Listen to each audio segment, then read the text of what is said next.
Hey everybody, it's your best friend Elijah Brubaker. So this episode is kind of strange. It's not the normal fare for this show. It's not even the same format as the bonus episodes, which are usually pretty random. Uh, this what we took last week off because Robin it was traveling. He came to the Northwest near where I am, so it was kind of cool to meet up and hang out. He and I took a road trip to Portland. We went up to the Portland Zine Symposium. We bought some books and talked to folks, and that was awesome. And I have nothing bad to say about it. It was a great trip. On the way up there, I thought, well, fuck, man, we watched this movie. Let's do a podcast. Let's talk about it, right? It was the 1990 remake of Night of the Living Dead, Tom Savini's Night of the Living Dead. Recorded on my phone. Audio quality was not great, but it was a super tight episode. It was 52 minutes of just nonstop talking about awesome stuff. Had a lot to say. A lot of trivia was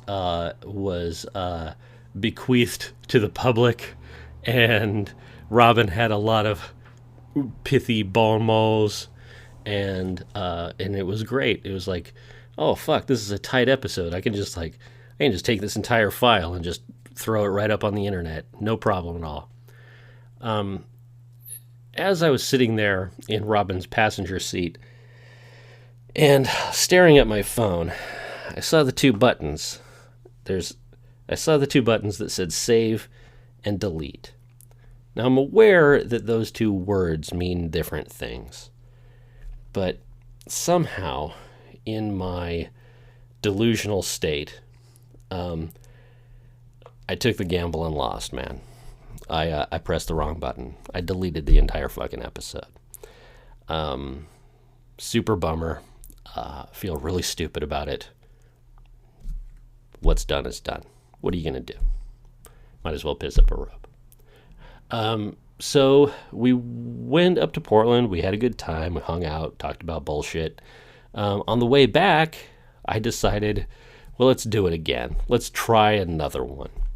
And since I'm not insane, I didn't want to try to recreate the other episode. I just decided, fuck it, I'm just going to hit record and see what happens. So it's a little bit more rambly than normal. It's all over the map. We do talk about movies. We talk about plenty of movies. There's lots of movie talk. But it is what it is, you know. Audio quality's not great. I tried to fuck with it a little bit, but it's still not perfect or anything, so apologies for that. We'll get into talk about John Borman and Roger Moore and Bobcat Goldthwait and Robin's poetry about crazy shit, and we yell at Siri a little bit. So I hope you enjoy it. We'll get back to our regularly scheduled stuff pretty soon. Robin has a few more days of traveling around and doing his normal thing, and we'll see if we can get it back on track by next week. Thanks for listening, everyone. As always, if you want to give us some sort of feedback, that would be awesome. We love it. We live for feedback. Go to iTunes, write reviews, put many stars next to our names, and send me an email, ElijahBrubaker@gmail.com if you want. Twitter, Facebook, it's all under my name, Elijah Brubaker. Robin Morrison is on Facebook also. You can be his friend. You can send us a voicemail message if you want at 503-345-9640 and let us know what you think. Talk about movies you like or dislike or love or hate or things about the show that you wish were different. Thanks, everyone. And I'm not not going to delete it this time. Okay. We don't have to talk about any, like, the fucking movie. We didn't have a whole lot to say about it to begin with. No. We do have a whole lot to say about Pliny the Elder, though. Lots about Pliny the Elder. I should have been recording this entire time. Oh, look, Billbot. Yeah, I think it's just kind of it had a Decepticon logo on it. Yeah. You never saw that before? That's been there forever. No. Yeah, it's a fucking... It's a Constructicon. Constructicon, yeah, that's what they were called. For those of you that don't know, there was a Destructicon on the side of the road. Yeah, full-size dump truck painted bright neon green. With the purple inlay. Yeah. Neat. I had that Transformer. Yeah, I think I did too. I was never a big Transformer guy. I wanted to be, but we didn't have any money growing up, and so I was like a wheeler and a dealer, so like I'd move to a new neighborhood pretty much constantly. And I'd be like, well, I have 2 Bumblebees from my last neighborhood. I'll trade either of you. I'll trade both of those if you'll give me Megatron that turns into the gun. And every time you get some kid go, no, I'm not giving you Megatron. It's like, give me Megatron, come on. I have a Starscream. Well, he's got a broken wing. I got some blue. All right, 2 Bumblebees for Starscream. Right. You know, and trade, and that's how I would try to make friends. I don't even remember. It might have even been a GoBot. My favorite one was a little guy. He barely transformed. I think all you had to do was there was like one movement and he turned into a robot. Yeah, GoBot style. GoBots were pretty whack. Well, I think he might have been a Transformer, but it was like one of the cheap ones that you get in like a blister pack or whatever. Like the wristwatch ones or something. And he was a hovercraft. But I was obsessed with hovercrafts as a kid because it's fucking hovercraft, man. It's like the future. But yeah, that was the only one I really held on to. I had a Voltron watch. That was weird. Yeah. And oh wow, what's going on up here? We got some funkiness. Oh. That guy just zoomed over the dude whose shirt was flapping up the whole way down. Oh. And we and every other car on this highway were just doing 80 for a while.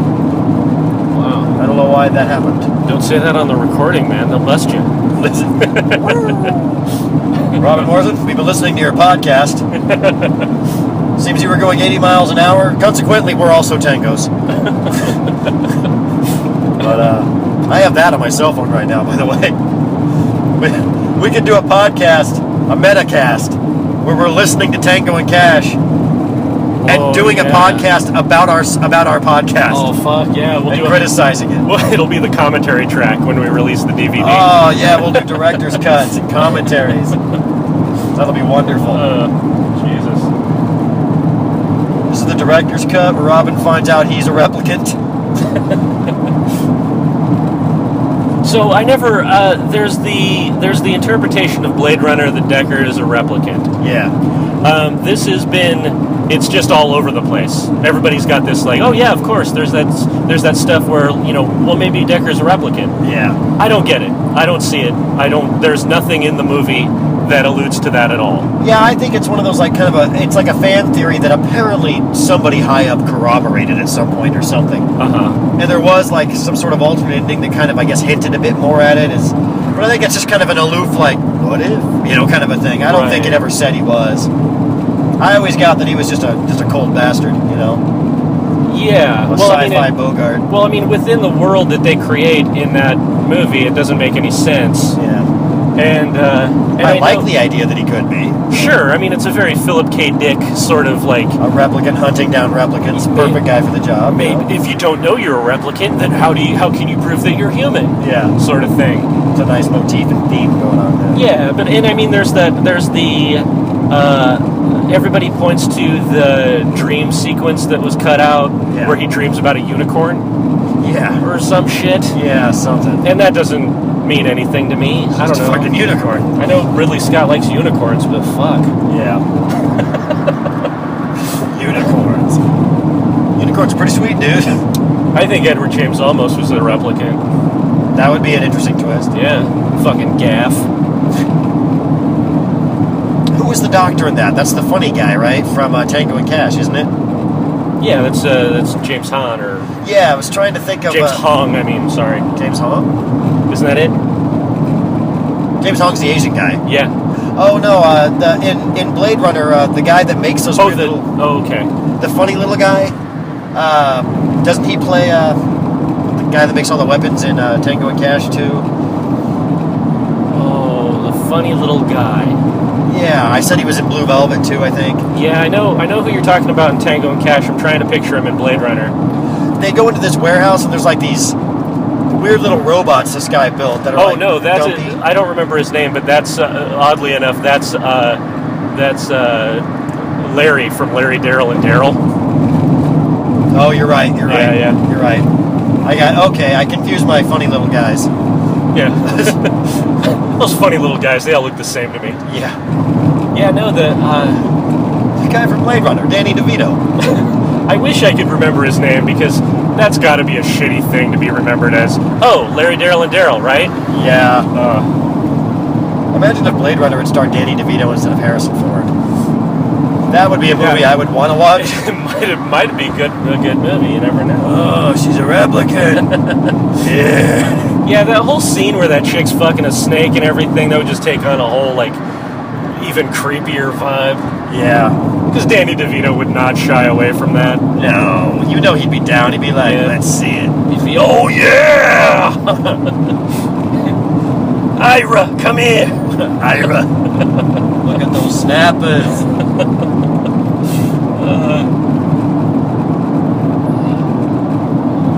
No one's ever really pointed out that Daryl Hannah is named Daryl, right? Like it's a woman named Daryl. That's weird. That is weird. I've never heard anybody bring it up though.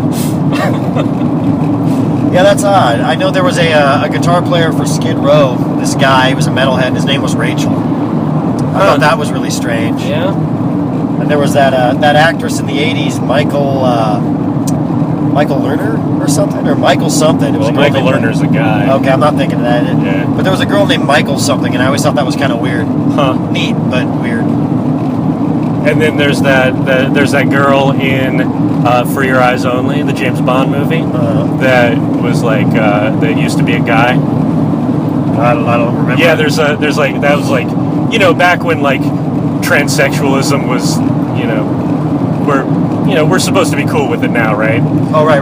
But in the 80s, it's still like it was considered like, oh, weird. It was still kind of out there and taboo for a lot of people. Yeah, but there's this it's sort of an urban legend that one of the Bond girls used to be a guy. Oh, okay. And it's true, but she wasn't like the featured like Bond girl. It was like a side character. Yeah, it was like some sexy girl in the background, and hey man,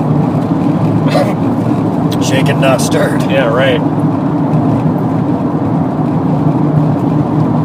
But I mean, it got kind of everything about Roger Moore as James Bond was sort of ironic and weird. Like, yeah, Roger Moore was such a weird choice for that. Yeah. I never really quite grasped it. I mean, it kind of worked, but Roger Moore was kind of like watching like my grandpa's James Bond. It's like Sean Connery was like my dad's James Bond. You know? Well, Roger Moore was my first James Bond, so yeah, like I always have this like soft spot for him, but he doesn't fit what that character is supposed to be at all. No, he's I don't know. He's kind of a different deal. Yeah.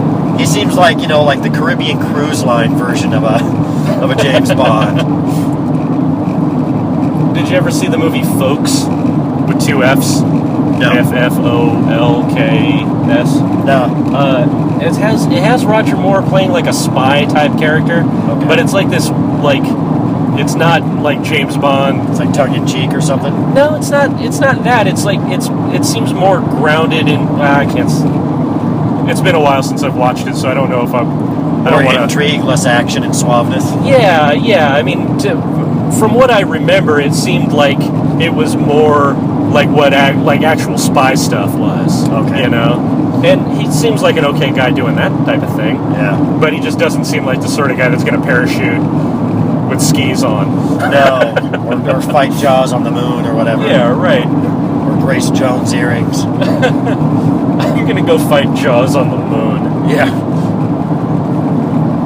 Or my favorite Roger Moore one was A View to a Kill. Mm-hmm. That's because that was when Duran Duran was kind of like new and big. Fuck yeah. And I loved that song. Yep. They're hungry like the wolf, man. They were hungry like the wolf. They wanted some electric Barbarella. Oh, so this is my, there's that documentary about Jodorowsky trying to make Dune. Yeah. That came out not too long ago. Uh-huh.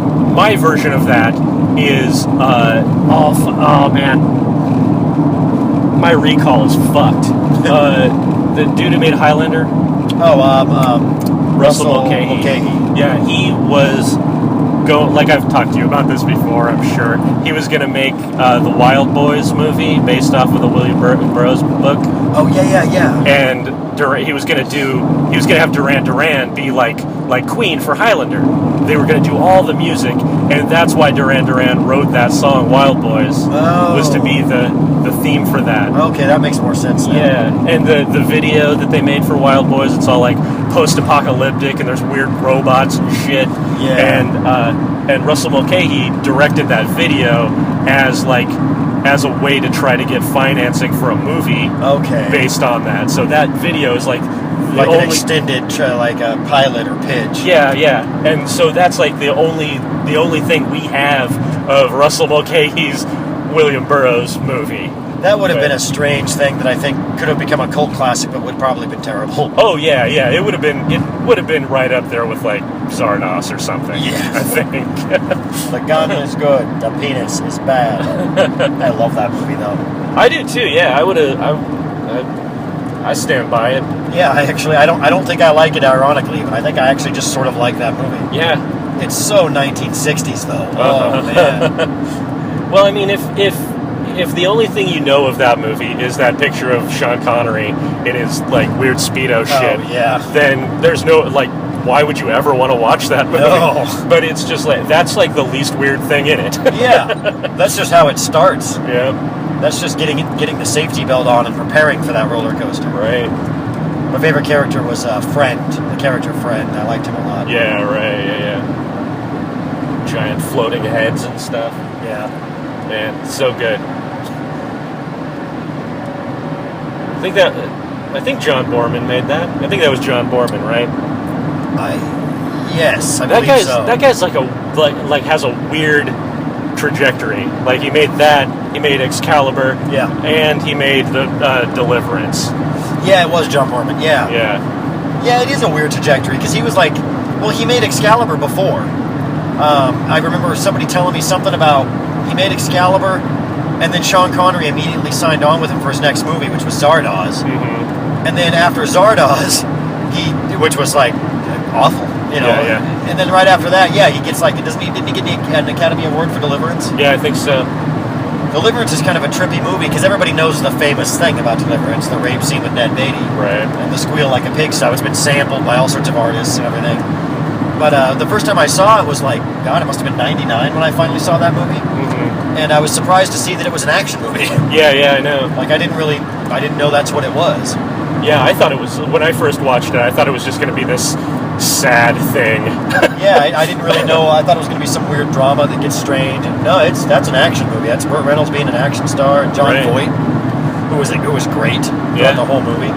Well, it's all like, we've been talking about this like weird gender stuff a lot lately. I don't know why, but But it's essentially like I Spit on Your Grave or like any other type of rape revenge movie. Yeah. But it's very rare that the rape is ever Ned Beatty.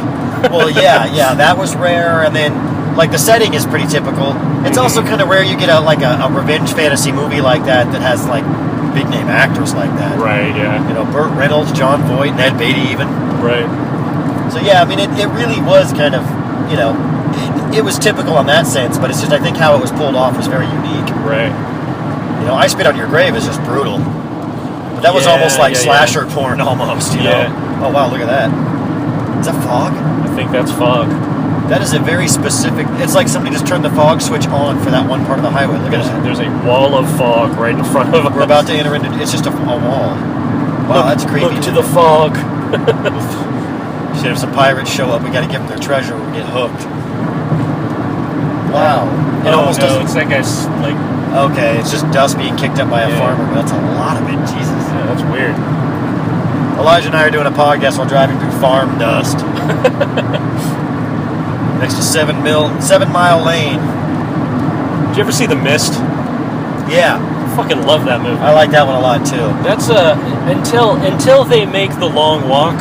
I think that's probably my favorite Stephen King movie. You know, I was going to say the same thing. I am partial to Pet Sematary.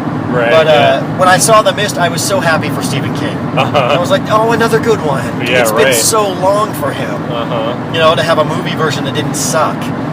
You know, like, there was, The Mist was good. You know, like, a lot of people like The Green Mile and stuff like that. None of those really did it for me. Yeah. You know, Shawshank was, of course, great, but quite a bit different than what he wrote. Or at least much more imagined or reworked. I do have a gripe about the very ending of The Mist. And, like, I would have preferred it if they just, like, spoiler alert, everyone. I would have preferred it if it was just the suicide pact type thing. Yeah. Like, he only had enough bullets for everyone but one person. And I would have loved it if you just heard the gunshots and then he got out of the car and just walked into the mist.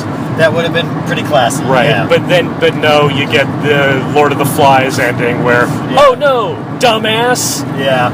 I did like that ending. I thought it was kind of ballsy. Yeah, I mean, it's dark. Yeah, but it's just like, it's so, like, oh, the irony, stab in the heart type thing. And, like, I think the other way would just be like, well, that would be like Cormac McCarthy type brutal. Well, I think another one they could have gone is to not have a mention of how many bullets there are, and have him just be like, all right, let's do this, and he kills one person, the next, kills his kid, you know, he's sitting there weeping, you know, freaking out, puts the gun in his mouth, click, nothing. Right. And then he realizes he doesn't have any more bullets. That would have been kind of dark, him just sitting there in the car crying as you see giant footsteps around him. Yeah, right. Or even then, they could have just had the fog lifted. Like, yeah, sure. And that's it. And he's just like, Killing the kid was so brutal, though. Yeah. I liked it because that's a risk of an ending, you know. And I thought they did it pretty well. The creatures looked pretty good. Well, I mean, I They think didn't over-explain it. like I think you know, Frank Darabont did it. Being a parent, I think, is probably a little bit, you have more of a connection with, like, Well, of course, yeah. you know, children dying and whatnot. I think I'm probably supposed to, but in like, if I were writing a story, I'd kill a kid, no problem. Yeah, well, me too. But that's what I did in Camel Swale, that first book I wrote. Right. Kill the baby right at the halfway point. Yeah. Spoiler alert for a book that will never be released. There's that Bob Goldthwait movie, God Bless America. Oh, I haven't seen that one. It's I didn't really care for it. I like the fact that he makes movies that are just weird, and I really liked World's Greatest Dad. That was pretty bad. That wasn't bad, but I mean, God Bless America is like the same type dark type shit. But it's like, it's just all about how much he hates American Idol. So okay. You know, popularity contest. Yeah. Yeah, right. And it's just, I like the spree killer story and everything, but like just complaining about TV doesn't seem like a great motivation for, you know, the next Bonnie and Clyde. It's a bit obvious. Right.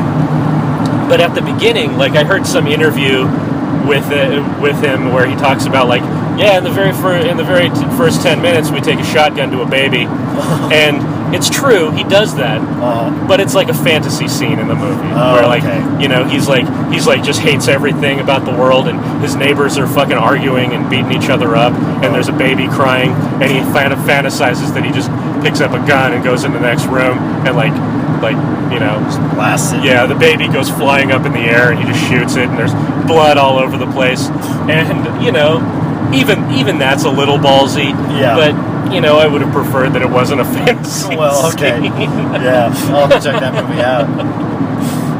Yeah, World's Greatest Dad, I liked that one a lot because it's just Robin Williams, I think, did such a good job of just being just fucking miserable. Yeah. Just so, and that kid was such a prick. I just loved those scenes where the dad's trying, but the kid's like, "Fuck you, Dad!" Like, just so overbearingly awful. He panics when he finds his kid. That's a good movie, I think. Yeah, I have a couple of problems with the like musical choices, and like there's the scene where he's like sinking in the pool, and there's some like pop song going over it. It kind of felt a little Wes Anderson-y. It's totally Wes Anderson-y. Yeah. Like, everybody's got their influences. Yeah. And there's worse people to imitate. Sure, yeah. Or to tribute or homage or whatever you're doing, Right. Or follow around town. But that's like I kind of have this weird respect for Bob Goldthwait because, like, he makes cheap movies and he just keeps doing it. Yeah. No, yeah. Bobcat Goldthwait I think he's an example of someone that he was known for a very particular thing, and most people who are known for that specific thing don't really ever get a chance to move past it because the public won't let them.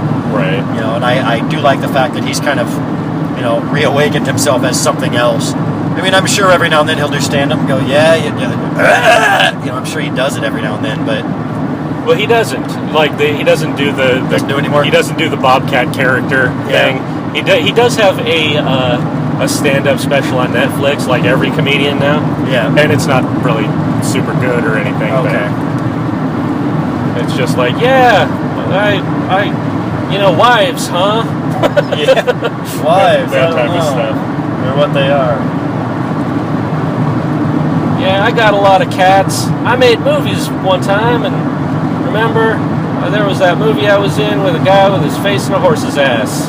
The end. Hot the Trot. Wow, with Dabney Coleman and I was thinking of the Police Academy movie. Where that's another one with a guy with his face in a horse's ass. Yeah. Bobcat Goldthwait. Yeah, it was about a talking horse, and John Goodman was the voice of the horse. Not John Goodman, John Candy. Really? I never saw that one. Yeah, it had Dabney Coleman. The movie cover had his head mounted on the wall with a tie. Huh. It was done by the guy that did a lot of the art for the 80s movie box covers.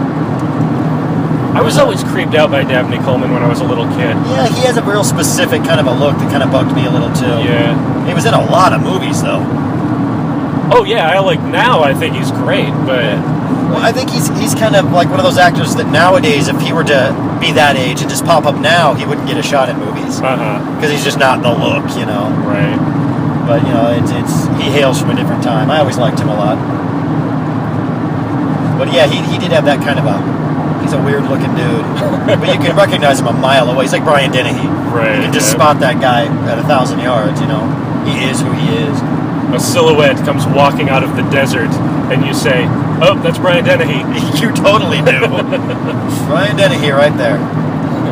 Brian Dennehy is someone I didn't like when I was a kid because, he always plays assholes, So I didn't like Brian Dennehy much. He was always like a badass cop asshole or a lawyer asshole or somebody who was an asshole or a bad guy asshole. And now I look back and you see him delivering his lines and you're like, well, yeah, but he's really good at being the asshole. I now have a newfound respect for, the bad guys, I think, in all those movies. You're like, that's hard.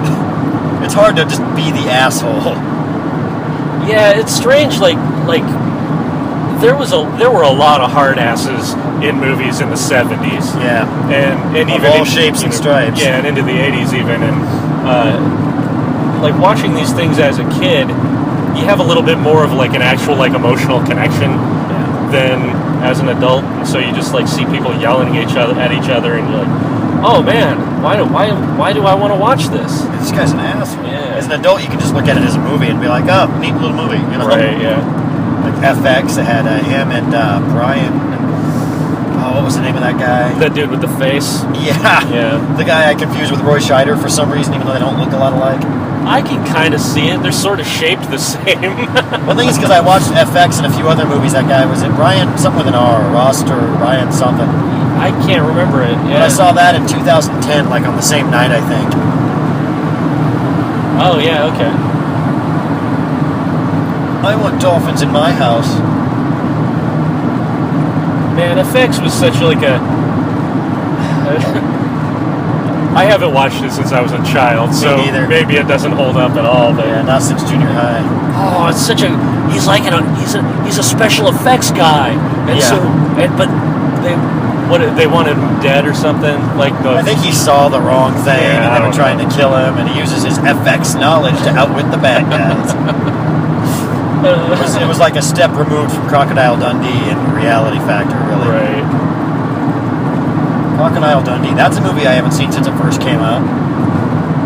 Yeah, I think I watched it probably like 10 years ago, and it's like it's not like it doesn't hold up like Romancing the Stone, that's for sure. Goddamn Bushmaster. Very tasty.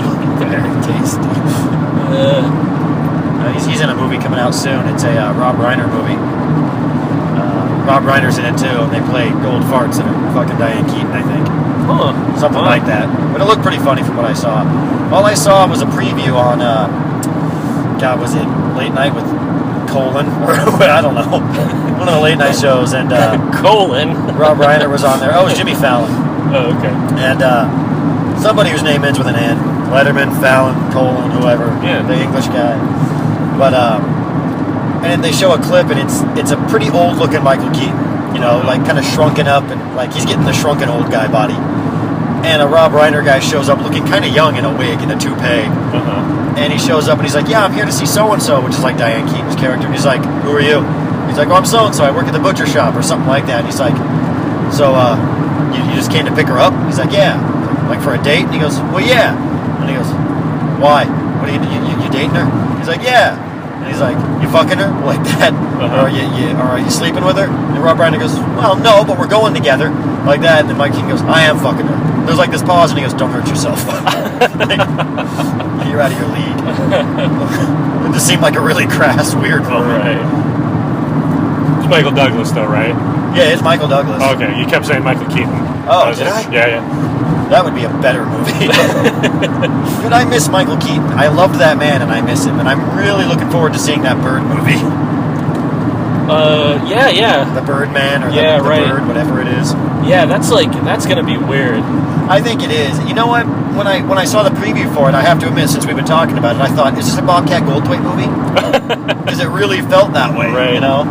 But I don't know if it is. Oh no, it's not. It's oh shit! I don't want to be the racist asshole and say I get all the Mexican directors mixed up. But Guillermo del Toro? No, it's the other one. It's the guy who did Rodriguez? No. Did Desperado?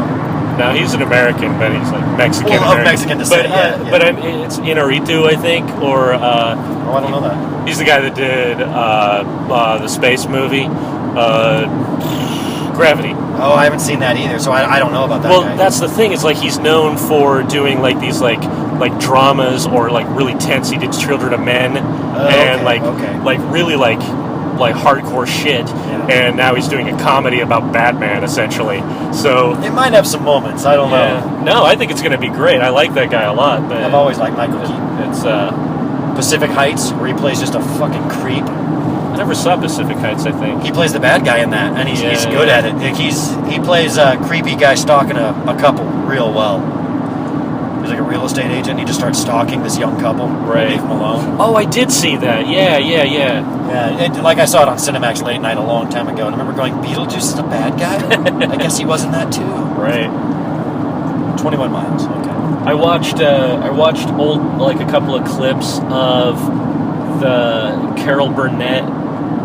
Oh no, it was Mary Tyler Moore. Oh, okay. It was good show. She had a variety show, like after the Mary Tyler Moore show. Okay. Like it was like I'm gonna do a daytime. We're gonna have skits sort of thing. And Michael Keaton was one. Michael Keaton and David Letterman were like a couple of the regular players. And I don't think it lasted very long. Yeah. And they like morphed it into. They changed the show to like it's called Mary or something like that. Oh, I've seen Mary. Yeah, and they morphed it into a show about a comedy show. Oh yeah, okay. Yeah. Yeah, that makes sense now. That's interesting. That backstory. Oh, look at that. That moon. The harvest moon. Oh, there it is. Things. That's some Legend of Sleepy Hollow shit right there. Wow. Huh. Ichabod. Yeah, that's pretty nice. Oh, and you were totally right about the Legend of Sleepy Hollow. They are saying his name, the frogs. Oh, okay. But Headless Horseman. You're right. Right. Yeah. I remember going, no, they say Ichabod, and I swore it up and down. And then after I listened to the podcast, because you put it in there, and I was like, okay, you're right. They're totally saying Headless Horseman. I haven't listened to any of those old episodes. I listen to all of them. And each time one comes out, I'll put it on so Mary can hear it, because she likes to hear me gas on about shit. Yeah. And I make her laugh a bit. She made fun of us. There's that one episode we did. I think is it for it wasn't Vibrations. It's the one where we're doing the Bill Clinton impersonations, and we're talking about R2D2. Oh, I don't even remember what that is. How'd you get your R2, dude? Like, we were talking about R2. Whoa! His stain on Bill Clinton's underwear. What? Shit! I gotta look this up. It's the one I think right before Tango and Cash. Oh man. It wasn't the Russell. I think it might have been the Russell Crowe one. Oh, Virtuosity? It might have been Virtuosity, yeah. Okay. But, yeah, there's one where we're doing Bill Clinton impersonations for some fucking reason. And, we are hilarious. Yeah, we're doing Bill Clinton, and we're talking about him having a stain on his underwear that looks like R2-D2. Okay. But you were talking about R2-D2 underoos. Right, yeah. And so we started doing this Bill Clinton story. We're just going back and forth about that. And Mary heard that part. She's like, "You guys are fucking dorks." And I'm just like, "Well, yeah." But she did start busting up laughing. Well, so. there you go. Hey, man, if it makes your wife laugh, that's good enough for me. That's all I need in life. Yeah, you know? right. She was laughing with us and at us. Yeah. It hurt. Well, yeah, it's like the story of our lives. Yeah. That moon is something, though. This is strange. We're doing a podcast while driving. Yeah, we're doing a car episode. It's even stranger when we consider that Elijah and I have a history of automobile problems. Yeah. Including wrecks. That time we went to Portland and back and got 3 fucking flat tires. Yeah, that was, I blame let's face it, I blame it all on you. Well, yeah. But I also blame it on the fact that we were just dumb, like we were kids. It was a combination of, we were shitty teenagers. I can't drive while talking, which is what makes this moment amazing. and I had shitty cars that broke down a lot. Yeah, like you bought a cheap car with I got no retreads tires because I had no money, and they all blew out on the same road trip. Man, that was awful. I smell skunk. Oh, sorry. Stinking up the podcast, Brubaker. Elijah made a fart joke. Nice podcast. We'll intersplice it with moments from Chud that make no sense in context. Right.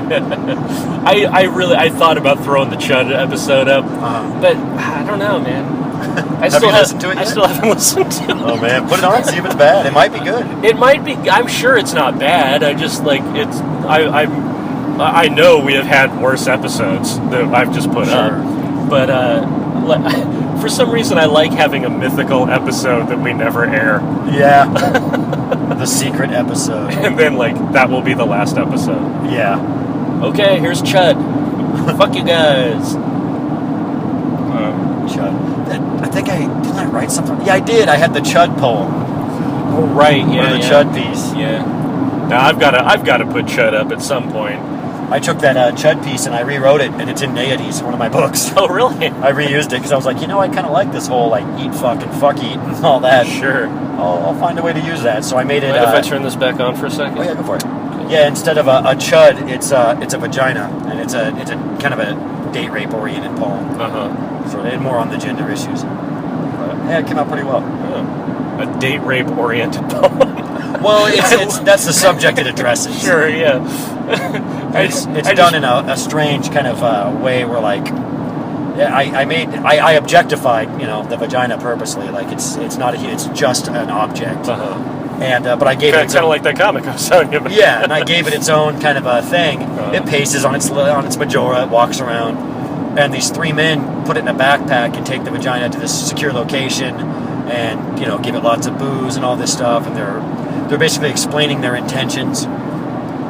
And she kind of gives them some stuff and says, what the fuck's wrong with you guys? This is not the way this works. And it's kind of a rambling piece a bit about, just date rape in general. But it has some interesting moments where they're like, well, the thing is, because the vagina is a feminist in this poem. They're like, the thing is, you're actually causing a lot of women to hide their cunts from us. So we're going to fuck you to pieces. And that's kind of what it is. It becomes this begrudging hate fuck sort of a thing. And you start to see kind of the nature of it. It's the more aloof, the vagina tries to be, the more angry the men want it, rather than the more sexual. Sure. And it gets to be almost like a revenge thing. It's really awful. And, in the end, I bring it back around to the whole, this is your mother, guys. Right, yeah. So it's kind of a nice move. But it's all done from the viewpoint of these, interesting eat fuck metaphors. Man. my own weird shit. Sounds like it'd be hard to take. It is, yeah. It's a rougher one. It's upsetting. I opened the book with it. Right. That's before I get into the Nixon one, Nixon and Reagan. I just picture you at a reading, standing at a nice podium, and saying, "This is my date rape poem." Oh, I would never say that. Let's go. Yeah. That one doesn't have a title. I opened it without a title. Right. Some of them have titles, some don't. Some are just numbered. So the whole idea behind Naiades was I wanted it to feel like they were scattered things that didn't belong together, but they are completely unified in theme and motif. So it's like it's all based on freshwater. Like the theme is freshwater, and then I have like a kind of a polar opposite to that. But it is what it is. The Naiades. The Jonestown Massacre was the hardest one to write because that one I really wanted to get into it's all from the viewpoint of children who were killed at Jonestown because there were a lot of kids, and so it's ugly. Right. And writing it just really took a lot out of me because I tried to really like kind of inhabit my son and like from his point of view what that would be and how trusting he would be if I was one of the parents, and hard stuff to write. Jeez, man. By the time I got done with that, I was just like, oh God, why did I write that? That's it's so bad. But I made Jim Jones like a naiad. I made him a nymph. It doesn't sound very funny, but I'm willing to read it. You know. Oh yeah. Well, I've posted some on Facebook, and I can send you a copy of it. You don't have to read the whole thing or anything. It's still I'm never gonna read that shit. Yeah. I don't blame you. There's some pretty obtuse stuff, but it's where I'm at lately. But yeah, I'm writing a sequel to it, and I got another one on the wings. But this one's a lot harder to write because there aren't as many named dryads as naiads. So it's like, the naiads, you're like, oh, okay, Amnimides, and it's okay, that's the nymph of freshwater, that's the nymph of this kind of freshwater fountain, this is the one of springs, this is the one of, lakes, and this is one of rivers. Whereas the dryads are like, well, this is the one for elm trees, and this is the one for grapevines. You're like, well, okay, I can do something with these. And most of the poems are named after the dryad that influenced it. So what's your fascination with nymphs, man? I just like themed motifs. Well, sure, so do I, but, why did you choose that? Oh, well, because nymphs are, magical. They're like this amazing kind of a thing from a time long gone that people believed in, and they actually, followed, and, each one represents kind of repression. That's the thing about the nymphs, that they're all about just repression and this kind of heightened sexuality that is completely unreal, and they're all imagined by men. And so it's that's kind of I thought that would be an apt metaphor for discussing gender issues, using these fantasy creatures and using them as villains rather than sexual beasts. I make the men these because that's the thing, genders switch a lot in my book, and so most of my male characters I make kind of stereotypically feminine and physically feminine in a lot of ways. Reagan and his I give him a female body, and I'm having a lot of fun with moving that stuff around, and so the naiads I thought were a really interesting way to kind of bridge the gap between the genders because they're just complete fantasy, and they're also deadly. They would lure men to their deaths, and so I thought it would be kind of cool to use that and then polarize it a bit by having them kind of sway kind of the patriarchal system of government that we had over the last 40 years. Yeah, right. And Jonestown and things like that. So I made all of those male characters inherently kind of stereotypically feminine from how a guy views femininity in a terrible way, because guys aren't that accurate at that. And then I use these naiads as a way of kind of showing that this is all fantasy. This whole thing, this system of beliefs is fantasy. Our views of gender, a lot of it's fantasy. And then it ends with just a little postscript that says "Chicks, man." It actually it ends. The book ends with the line, "Keep sucking that cock, slut." That's how the book ends. Oh, all right. Yeah, but it's not. That's not from my point of view. It's part of a piece of flash fiction at the end about a woman who says that to her husband all the time. So there's an irony there. It's not. It's sort of a reclamation. Sure. But it does end on a harsh note. But it begins on a much different note. It has some really tender moments too, some gentle times. But yeah, it's really good. It also ties in with this Hispanic family, this Latino family that I kind of invented that moved to the United States to live in Colorado. The guy wants to be in a metal band and go to community colleges and things. The woman's pregnant at the time, and it was unexpected. Some of it's taken from details in my life, some not. And so I got to forge a lot on it. The other weird thing, and I don't know how this ties in. I know how it ties in, but it's hard to explain. But there's a lot of like 8-bit metaphors, like old gaming and things like that I use throughout. It's kind of a motif that I kind of stuck with. Right. Because one of the female characters in the book is really into gaming from when she was a kid. It's me, but I made it a female character, really kind of changed it a little bit. And had a lot of fun with that. So there's a lot more to it than that. This is just me glossing it, but there's a lot in there. It's like 100-something pages of poetry and flash fiction, and an ongoing overarching tale too with that family. They sounds like a genders. humdinger. Yeah, the Mexican family switch their genders every other story, so it's like sometimes he's the woman, sometimes he's the man, he's the pregnant one, sometimes he's the impregnator. It kind of, the whole thing is there to kind of design the idea that it doesn't matter who's who. Right. None of them have names. Yeah, in fact, there's a few where they're both men. So it's kind of, I just play with this. I don't like how this works. Okay, hold on. Yeah. I'm in the lane, right? You're in the lane. This is very strange how they did this. It's a lane with a lane in the middle of it. With a separate lane painted down the middle. Yeah. Well, okay, I'm doing what all the other cars are doing. I think we're solid. No, yeah, man, you're good. I just... pull off in a mile anyways. Are you still recording? I'm still recording. Sweet. That's so wicked awesome, man. I got everything about sucking cock and all of that. God, we're going to have me gassing on about my fucking abstract poetry. Oh, boy. That's going to be a fun one. No, man, I normally cut that stuff out, but I think I'm keeping it this time. There's my GPS talking to us. Oh, hey, so GPS. Half a mile, we're pulling off. I'm going to have to stop talking to concentrate. Sorry, man. No, that's cool. I will narrate. Okay, cool. No, I don't know how to vamp. Well, Robin's pulling off on the side of the road. Looks like we got some clear sailing. He has struck a chupacabra. We've got a ditch coming up, and we're going to go crashing through the windshield at any minute. We've rolled over twice. Robin's bleeding. He appears to be okay. He's asking for a cigarette and saying, fuck it. I'm going to ask him if he's okay. Hey, are you okay? He's not responding. No thumbs up here.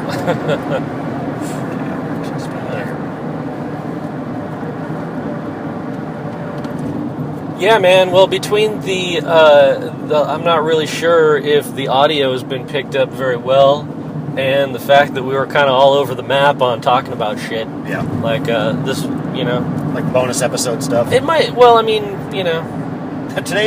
This week's movie was Night of the Living Dead, the reboot from 1990. Yeah, right. I hope you all liked it as much as we did. Right, yeah. Tony Todd is awesome. The end. Yeah. Candyman. Man, I can't believe I deleted that like an hour of us talking about fucking bullshit. Right when you said it, I just kind of went, oh, really? Yeah, I know. It was good stuff, too. Yeah, it was pretty tight. It was like the tightest episode we've ever had, I think. We were on topic about that movie. We weren't really on topic, but, we talked about some stuff for almost exactly an hour that I could just throw up on the internet. Yeah. But no, I guess it's not I guess I'm not happy with it unless I gotta stitch it all together and try to make it make sense. Yeah. I think this will make a good bonus episode. It'll work. Sure, yeah, I'm not worried about it. It's not like we have people listening or anything. Yeah. Joe will like it. Thanks, Joe. Yeah. You're Thanks, a trooper. Joe. Sorry I told you to go fuck yourself. Yeah, sorry about the picture of Elijah flipping you off we sent you.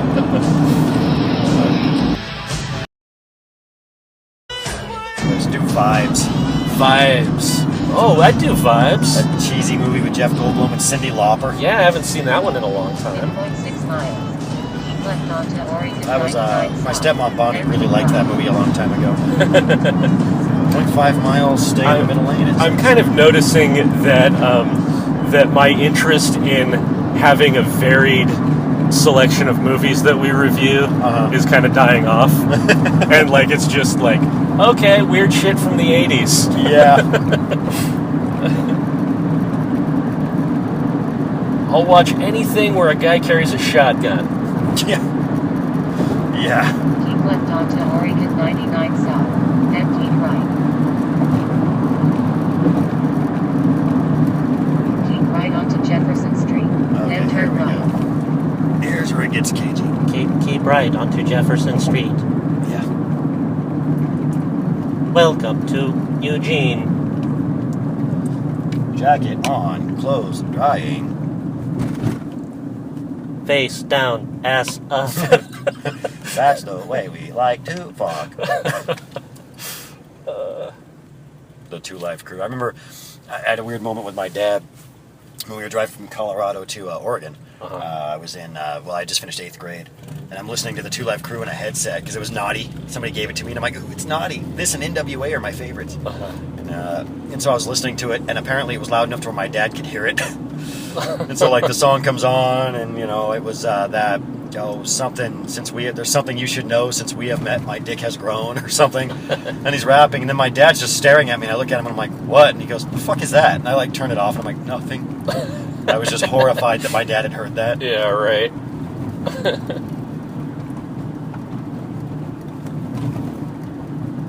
Yeah, that was a weird road trip. It was mostly Motley Crue the whole way. Yeah, so right here. Make a right? Okay. Yeah.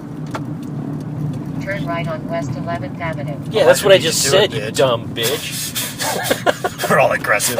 Shut the fuck up. Fuck you, Siri.